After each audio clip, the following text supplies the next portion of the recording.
ஆலயா cotton வேட்டிகள் ஷர்ட்டுகள் wedding celebration. மக்களவைத் தேர்தலுக்கு பிந்தைய கருத்து கணிப்பு குறித்து பல்வேறு கட்சித் தலைவர்கள் தெரிவித்துள்ள கருத்துக்களை பார்க்கலாம். இந்த தேர்தல் முடிவுகள் சித்தரிக்கப்பட்ட, திரிக்கப்பட்ட, அதாவது ஆர்ட்ஃபுல்லி டிசைன்ட் என்ற ஆங்கிலத்தில் சொல்லக்கூடிய அளவுக்கு இது திட்டமிட்ட ஒரு எண்ணிக்கையாக இருக்கிறது. நிச்சயமாக இந்த எண்ணிக்கை வருவதற்கான வாய்ப்பில்லை. இந்திய மக்கள் நிச்சயமாக ஜனநாயகத்தின் மீது நம்பிக்கை கொண்டவர்கள். மோடி மீதான வெறுப்பலையை தமிழகத்திலிருந்து டெல்லி வரை எங்களால் பார்க்க முடிந்தது.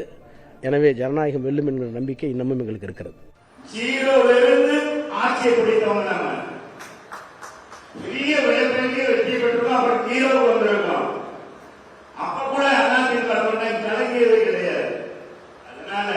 எதை பற்றி கவலைப்படாத இந்த கருத்து மொழி சொன்ன சுற்றி அதை பற்றி நமக்கு கவலையே இல்லை.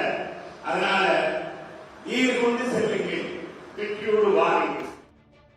கருத்து கணிப்புகளை முழுமையாக ஏற்றுக்கொள்ளவும் முடியாது, அப்படியே தள்ளிவிடவும் முடியாது. சில நேரங்களில் சில டிவிக்கள் அமைப்புகள் செய்கிற கருத்து கணிப்புகள் துல்லியமாகவும் இருப்பது உண்டு. சில நேரத்தில் கூட்டி குறைஞ்சு அவர்களுடைய பேக்ரவுண்டு, கட்சி பின்னணி இதற்கு ஏற்ப இருப்பதும் உண்டு. இருந்தாலும் தேர்தல் கணிப்புகள் வந்திருக்கிறது, பட் அதை இறுதியானதாக எடுத்துக்கொள்ள முடியாது. இந்தியாவிலே 10 ஆண்டு காலம் நாசகரமான ஆட்சி நடத்தக்கூடிய மோடியினுடைய ஆட்சி முடிவுக்கு இந்தியா கூட்டணி சார்பில் ஒரு மதசார்பற்ற ஆட்சி அமையும் என்கிற அளவுக்கு வாக்காளர்கள் மத்தியிலே ஒரு புதிய எழுச்சி என்பது ஏற்பட்டிருக்கிறதை தேர்தல் பரப்புரை காலங்களிலே நாடே பார்த்துக் கொண்டிருந்தது. ஆனால் பாஜக திட்டமிட்டு இன்றைக்கு பல ஊடகங்களை பயன்படுத்தி, சில கார்ப்பரேட் நிறுவனங்களை பயன்படுத்தி தேர்தலுக்கு பின்னான கருத்து கணிப்பு என்கிற முறையில் ஒரு கருத்து திணிப்பை அவர்கள் செய்து கொண்டிருக்கிறார்கள்.